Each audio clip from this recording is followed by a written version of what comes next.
হ্যাঁ হ্যাঁ ওকে অনিয়ারে আছি হ্যাঁ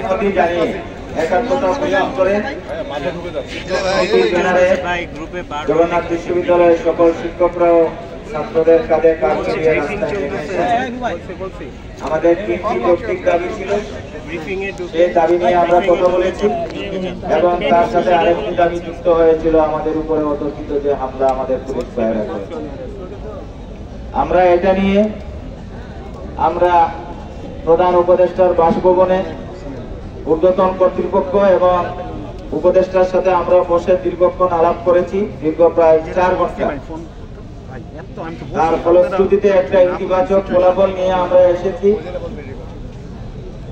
সংশ্লিষ্ট উপদেষ্টা এখানে কথা বলতে যে কে বা কারা ওনার গায়ে বোতল ছুঁড়ে মেরেছে আমরা সেটা জানি না। আমি জগন্নাথ বিশ্ববিদ্যালয়ের শিক্ষক সমিতির সাধারণ সম্পাদক হিসেবে এবং ছাত্রদের পক্ষ থেকে এই ঘটনার জন্য আমরা আন্তরিকভাবে দুঃখ প্রকাশ করছি। এটা আমাদের অগোচরে সম্পূর্ণ অনাকাঙ্ক্ষিত একটি ঘটনা এবং এটা আমরা বিশ্বাস করি যে আমাদের আন্দোলনকে সাবোটাজ করার জন্য এই কাজটি সুকৌশলে করা হয়েছে। আমরা প্রশাসনকে আশ্বস্ত করতে চাই, এখানকার সিসিটিভি ফুটেজ কালেকশন করে সংশ্লিষ্ট ওই ব্যক্তিকে আমরা খুঁজে বের করব এবং তার মোটিভ এবং উদ্দেশ্য সম্পর্কে আমরা জানব এবং তাকে বিচারের মুখোমুখি করার জন্য আপনাদের সহযোগিতা সহ আমরা পদক্ষেপ গ্রহণ করব।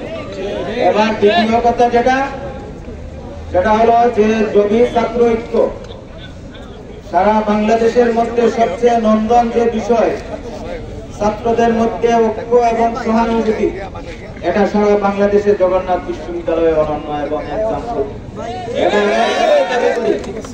আমাদের এই জমি ছাত্র ঐক্যের ব্যানারে প্রতিটি ছাত্র সংগঠন রয়েছে। এই আন্দোলনটি আমাদের শিক্ষার্থীদের আন্দোলন। শিক্ষক হিসাবে আমরা সেই আন্দোলনে একাত্মতা পোষণ করেছি। আজকের এই পরিস্থিতিতে জমি ছাত্র ঐক্যের নেতৃবৃন্দ তারা অল্পক্ষণের মধ্যেই তাদের কর্মসূচি এসে এখানে ঘোষণা করবে এবং তারপরে আমরা এখান থেকে কি করণীয় সেটা আমরা ঠিক করব। এই পর্যন্ত আপনাদের সকলকে আমাদের পাশে থাকার জন্য সাংবাদিক ভাই ও বোনেরা, আপনারা সারাদিন আমাদের কর্মকাণ্ড এবং আন্দোলনকে কভারেজ করেছেন, তার জন্য আপনাদেরকে বিশেষভাবে ধন্যবাদ জ্ঞাপন করছি। পাশাপাশি প্রিয় সাংবাদিক ভাইরা, আপনাদের আমাদের এই দাবি আদায়ের ফুটেজ কভারেজ করতে গিয়ে আপনাদের যারা আহত হয়েছেন তাদের জন্য আমরা সমবেদনা জ্ঞাপন করছি।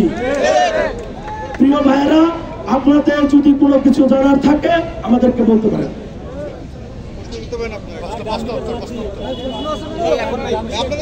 প্রশ্ন আছে